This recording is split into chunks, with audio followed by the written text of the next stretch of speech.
Welcome to Periyachi சமையல். இன்னைக்கு பெரியாச்சி சமையலில் சிக்கன் வறுவல். இது என்னோட ஸ்பெஷலு.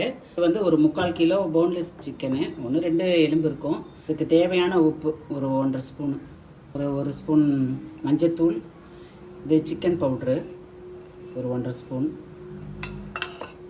இது அதையே போடலாம். நான் வந்து பசங்களுக்கு கடையில் இருக்கிற சிக்கன் மசாலா போட்டால் குழந்த சாப்பிட்றதுனால அது சரியாக இருக்காதுன்றதுனால நான் குழம்புத்தூள் கொஞ்சம் போட்டுப்பேன். இதில் ஒரு 2 ஸ்பூன் ப்ளெயின் மிளகாத்தூள், கொஞ்சம் ஒரு ஸ்பூன் இஞ்சி பூண்டு பேஸ்ட்டு, லெமன் வந்து ஒரு லெமன் பிழிஞ்சுது,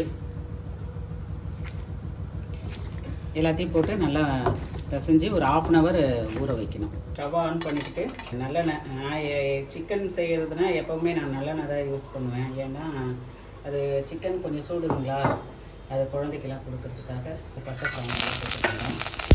இல்லை கருவேப்பிலை எடுத்து இந்த சிக்கன் மேலே வச்சுருவேன். இது லாஸ்ட்டில் போடுறதுக்காக இது சிக்கன் மேலே வச்சுருது. இந்த எண்ணெயெல்லாம் இந்த சிக்கன்லேயே பண்ணணுன்றதுக்காக. இப்போ கொஞ்சம் வெங்காயம் போட்டுக்கலாம், ரொம்ப வேண்டாம். வெங்காயம் போட்டும் செய்யலாம், நீங்கள் வெங்காயம் போடாமையே கூட செய்யலாம். கொஞ்சம் வெங்காயம் போட்டுக்கலாம்.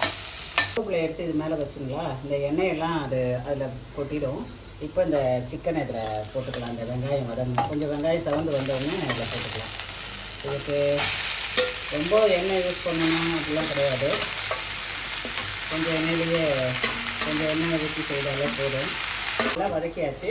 இப்போ மூடி போட்டு வேக வச்சுக்கலாம். இது தண்ணிலாம் எதுவும் ஊற்றாதனால ரொம்ப ஹை ஃப்ளேமில் வைக்கக்கூடாது, கொஞ்சம் லோ ஃப்ளேமில் தான் வச்சு பாருங்கள். நான் தண்ணியே ஊற்றுறேன், கொஞ்சம் சிம்லேயே வச்சு வேக வச்சோம்னா கறி நல்லா வெந்துடும். எண்ணெய் கூட இதுக்கு நிறைய தேவைப்படாது, ஆனால் டேஸ்ட்டு பார்த்திங்கன்னா ரொம்ப நல்லாயிருக்கும். எப்போவுமே என்னோடய சமையலில் இந்த பெப்பர் சீரகத்தூள் இருக்கும். இதை நான் போடுறேன் இன்னொரு வீடியோவில் எப்படி அரைக்கிறேன்ட்டு. எண்ணெயில் போட்டு வறுத்த கருவேப்பிலை வந்து இதில் போட்டு நல்லா கிளறிட்டு வைக்கணும். இதுதான் பெரியாச்சியோட ஸ்பெஷல் சிக்கனு. இதை செய்து சாப்பிட்டு பார்த்துட்டு எப்படி இருந்ததுன்னு சொல்லுங்கள். கமெண்ட் பண்ணுங்கள், லைக் பண்ணுங்கள், ஷேர் பண்ணுங்கள்.